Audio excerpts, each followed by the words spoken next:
Toxicité masculine et en gros les croyances limitantes qu'on a que les hommes doivent être. Généralement, c'est vous les hommes qui vous mettez la pression tout seul en pensant qu'il faut être fort, qu'être masculin, c'est avoir de grandes épaules et absorber toutes les émotions et absolument jamais rien montrer. C'est de ne pas parler d'émotions, c'est de ne pas parler de ses sentiments et d'avancer, de toujours ramener de l'argent à la maison, mettre tout le monde bien et ainsi de suite et ne pas se poser de questions là-dessus. Une chose, l'amour avec un grand A, si tu le cherches, ça va te demander d'être courageux et d'avoir le courage d'être toi. Ok. Donc, d'être toi, ça veut dire être vulnérable. Une femme qui est dans son énergie féminine va accepter qui tu es pour qui tu es. En tout cas, la femme avec qui tu devrais partager ta vie. Pourquoi je te dis ça? Parce que je coach énormément de gens influents et qui ont tout, entre guillemets, réussi, financièrement parlant. Et en fait, ils se retrouvent à ne pas pouvoir communiquer avec leur femme de ce qui les rend heureux, de vraiment ce qui les apaise et leurs rêves profonds. Je te dis pas le rêve de monter une boîte et de faire des millions.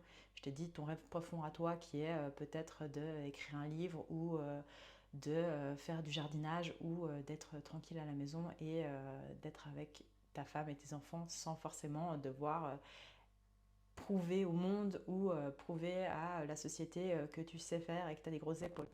Et ça, en fait, tant que tu n'es pas toi, tant que tu n'as pas en fait assumé ta, ta personnalité dans le sens qui tu es vraiment et qu'est-ce que tu désires profondément, ça va être difficile de rencontrer quelqu'un qui est pour toi, dans le sens que tu vas attirer des gens pour tes blessures plus que pour qui tu es. Et en fait, pour attirer quelqu'un de la bonne manière, dans le sens qui est là pour qui tu es, tu dois être authentique. Et authentique, ça ne veut pas dire être fort. Authentique, ça veut dire toi. Ça veut dire être vulnérable et être toi à l'instant T. Ça veut dire ne pas mentir sur qu'est-ce que tu es en train de vivre, pourquoi tu le vis et essayer de capter qu'est-ce qui se passe. Ça s'appelle du développement personnel. Le développement personnel, c'est un peu un espèce de mythe mythologique grec, on dirait, et les gens, ils ne se posent pas de questions jusqu'à que ça se fasse mal. En gros, le jour où tu te retrouves à avoir une grosse blessure de cœur, dans le sens que tu réalises, merde, j'ai foiré. Le jour où tu as un accident ou le jour où tu perds quelqu'un autour de toi, tu commences à réaliser en mode, en fait, peut-être que j'ai pas été moi dans toutes les situations où j'aurais pu être. Et là, tu poses des questions en te disant, qu'est-ce que je peux faire de mieux la prochaine fois? C'est ça du développement personnel, c'est de partir d'un point A et aller au point B, peut-être réaliser que c'était pas au point B que tu voulais aller, que c'était au point C, et en fait te dire, au lieu de juger ton point B en te disant, c'était faux, tu te dis, tant mieux que je suis passée par cette étape, parce que j'ai grandi, parce que j'ai appris, parce que cette situation m'a fait réaliser que un couple sain, c'est peut-être pas ça.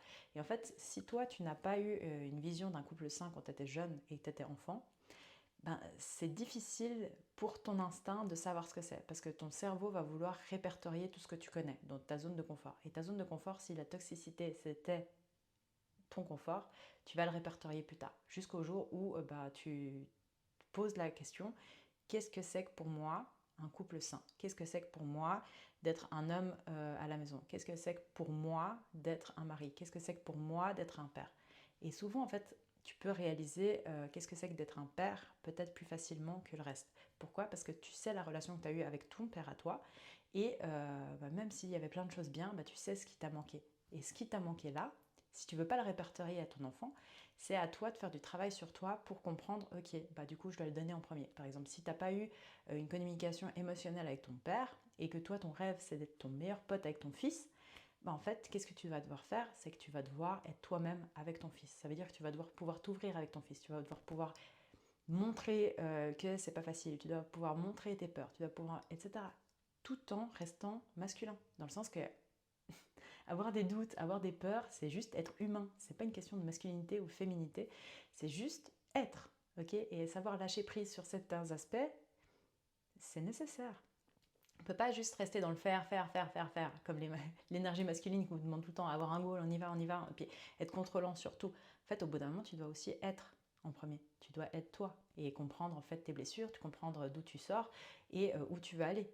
Et tu vas y arriver, dans le sens que ça demande du temps, c'est très long et un peu laborieux, mais en fait, c'est pour ton bien, dans le sens que tout ce que tu as vécu durant ton enfance, c'est pour que toi, tu ne répètes pas les mêmes schémas si tu es assez éveillé pour. Si tu n'es pas assez éveillé pour, et que ce que je te dis, c'est complètement hallucinogène, ben tu apprendras avec le temps. Et malheureusement, souvent, c'est au travers des divorces, au travers de blessures de cœur, ou au travers d'accidents, etc. Pourquoi? Parce que l'humain ne change que par inspiration ou désespoir. Mais tu peux totalement faire des petites choses aujourd'hui pour t'améliorer et devenir une meilleure personne. Et en fait, pour ça, le meilleur moyen, c'est déjà d'avoir une image claire de la personne que tu veux devenir et du rôle que toi, ça t'importe. Généralement, ton rôle, il ne doit pas être ok, j'ai envie d'être le roi du monde. En fait, toi, tu veux être épanoui dans ta vie à toi. Qu'est-ce que c'est que ta vie à toi? Puis il n'y a que toi et tes termes qui peuvent le définir.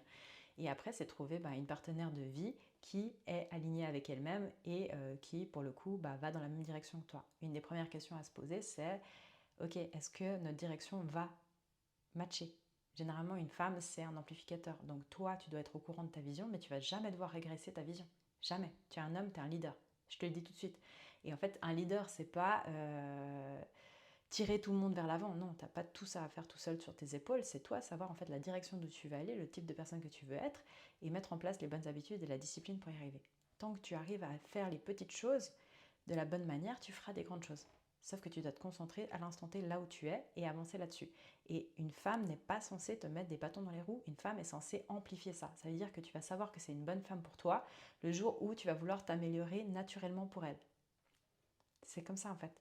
Souvent, on a tendance à se mettre dans des relations toxiques. Pourquoi? Parce qu'en fait, on ne croit pas en nous, ou on ne croit pas en nos projets, ou on n'a pas assez d'estime de nous. Mais en fait, une fois que tu es ancré en toi-même, que tu rentres dans ta voie, qui est ta destinée à toi, et que c'est un chemin naturel qu'on devrait tous prendre, sauf qu'on ne le fait pas parce que la société ne nous apprend pas, tu verras que, ok, ça fait peur au début, mais c'est pour ton bien. Ça veut dire que tu vas briser des chaînes familiales qui sont là depuis des générations, et toi, tu es le héros de cette histoire. Et cette histoire, c'est ton histoire. Donc c'est toi qui l'écris. Tu co-crées avec la vie. C'est-à-dire que ok, on ne choisit pas tous dans quelle famille on est arrivé. Mais en fait, prends le bon, garde-le, amplifie-le. Prends le mauvais, apprends et ne le réplique pas. Pour ne pas le répliquer, tu vas devoir pardonner. Tu vas devoir comprendre d'où tu viens et accepter que c'est ta vie à toi et que maintenant il tient qu'à toi en fait de changer tes habitudes pour ne plus répertorier ça au prochain. Et ensuite, en fait, avoir confiance dans ton jugement. C'est ça être un leader, c'est en fait ne pas prendre les choix de tout le monde, c'est d'avoir en fait une confiance en soi sur ses propres choix. Pour avoir une confiance en soi sur ses propres choix, ça se passe comme ça. C'est que tu apprends de ton passé, tu connais ton futur dans le sens que tu sais ce qui toi t'anime et te fait vibrer, et tu mets en pratique sur le présent d'être un maximum authentique dans tous les aspects de ta vie. Être authentique, c'est chercher en fait à devenir meilleur dans les choses qui te viennent simplement.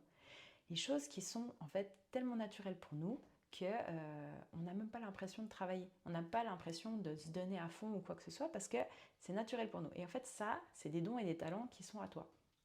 Et une chose à comprendre, c'est que la société ne nous apprend pas à accumuler en fait des points positifs sur les petites choses comme ça qui sont là pour nous et qui ont toujours été là pour nous parce que la société t'apprend à être dans une case.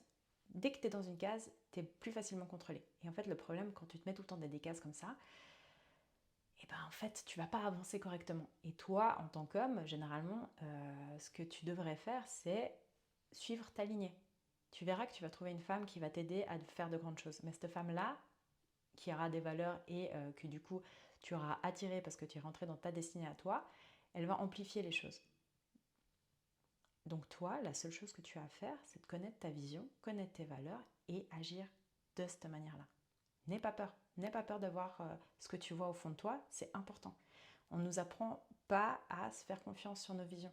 Mais en fait, si tu ne le fais pas, personne ne le fera et en fait, tu vas être malheureux, tu vas suivre une voie qui n'est pas la tienne pour provider à ta géniture et à ta famille, etc. Mais toi, tu ne seras pas heureux.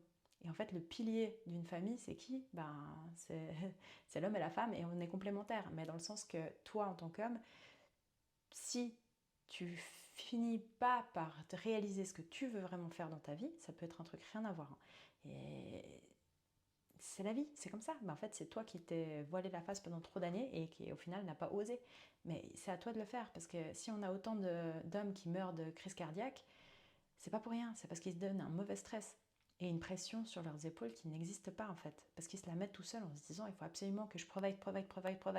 Mais au bout d'un moment, le contentement c'est pas mal aussi, dans le sens que tu n'auras pas un mauvais stress si tu fais des choses que tu aimes et qui sont là pour toi. Donc c'est difficile, et il y a tout qui est difficile. Arrêtez de croire que la vie est censée être super facile ou quoi que ce soit, non. Mais c'est difficile dans les bonnes choses, dans le sens que tu vas t'améliorer et devenir meilleur dans des choses qui sont naturellement là pour toi et qui t'appellent. Ça veut dire que tu as cet appel au fond de toi. Tu sais ce que tu veux faire. Fais-le. Vraiment, commence petit, mais commence et fais-le. Va jusqu'au bout. Et tu vas trouver en fait les personnes qui sont nécessaires pour ça, tu vas trouver le comment le faire qui va être nécessaire pour ça, tu vas trouver la bonne personne qui va en fait t'aider à amplifier ta vision et à devenir une meilleure personne. Ta partenaire de vie ne te demandera rien de plus que de devenir meilleur à ce que tu es déjà. C'est ça en fait le but d'une partenaire. Dans le sens que on va tous devoir trouver un peu notre ikigai. Il y a très peu de personnes qui le trouvent. Pourquoi? Parce qu'ils ne se posent pas les bonnes questions. Et ils n'osent pas. Quand tu laisses la peur gagner, tu peux pas te libérer en fait des chaînes qu'on te met depuis ton enfance, tu peux pas te libérer des traumatismes, etc. Ça demande du courage. Ça demande du courage d'affronter ses peurs. Ça demande du courage en fait de se dire bon bah qu'est-ce que je peux faire mieux? Pourquoi j'ai fait faux? Et etc. etc. etc. Et ça en fait, ben, bienvenue dans la vraie vie. Si tu ne le fais pas aujourd'hui, ben, il y a bien un jour où tu vas devoir le faire. Et malheureusement, souvent, ça se passe après le mariage, après les enfants et à 40 ans. Quoi. La crise de la quarantaine, c'est quoi? C'est juste des personnes normales qui ne se sont pas posé les bonnes questions en premier parce qu'ils n'ont pas voulu faire les choix difficiles en premier. Et du coup, ils ont laissé couler en se disant que ça allait aller mieux. En fait, ça ne va pas aller mieux. Les choses, elles s'amplifient. Donc, quand tu fais des choses qui sont pour toi, bah, tant mieux. Ça va aller dans un cercle vertueux. Mais si tu continues à te cacher, en fait, cacher la merde au chat, bah en fait ça va juste aller dans un cercle vicieux. Ça veut dire que perpétuellement tu vas commencer à régresser. Il y a tout qui va être en domino, dans le bon sens ou dans le mauvais. Donc pose-toi, si je peux te donner un conseil, après tu fais ce que tu veux de ta vie, pose-toi et regarde où tu te sens le mieux. Dans quel genre de relation tu te sens le mieux. Donc ça peut être des relations amicales aussi. Quel type de personne t'inspire? Quel type de personne tu as envie de devenir? Quel type de personne c'est pour toi une belle personne, vraiment. Et quel genre de valeur elle a. Et ensuite, tu marques tes principes et tu pars du principe que pour avoir la vie que tu veux, bah, il va falloir les respecter. Et en fait, si tu n'arrives pas à te respecter toi-même, tu n'auras jamais personne qui va te respecter en tant que toi. Le respect, ça commence par soi. Ça veut dire ça commence par faire les choses que tu t'es dit que tu allais faire. Même si c'est juste te dire, je vais aller courir. Pourquoi tu l'as pas fait? Tu vois? Et en fait, c'est chercher aussi à cumuler des points positifs. Ok, cumuler en fait des petites étapes de vie où tu te dis waouh, je l'ai fait, waouh, ça je pensais que c'était impossible, quand même je l'ai fait. Et ça c'est progressif. Et ça c'est le meilleur conseil que je peux te donner. Et savoir où tu veux aller. N'aie pas peur de ta vision, limite fais un x10. Je te le dis parce que un petit ou un gros objectif, ça va te demander la même énergie. Ça va juste te demander de devenir une meilleure personne si tu choisis un gros objectif qui te fait vraiment peur. Et c'est le but d'une vie, t'en as qu'une. Ok, est-ce qu'à la fin de ta vie, tu as envie d'avoir des regrets? Je pense pas. Donc voilà, je t'encourage à chercher au fond de toi ce qui est vraiment important pour toi, à faire en sorte que ta vie y corresponde et te trouver quelqu'un du coup qui va dans la même direction, qui a le même style de vie aussi et les mêmes valeurs. C'est tout. Bisous.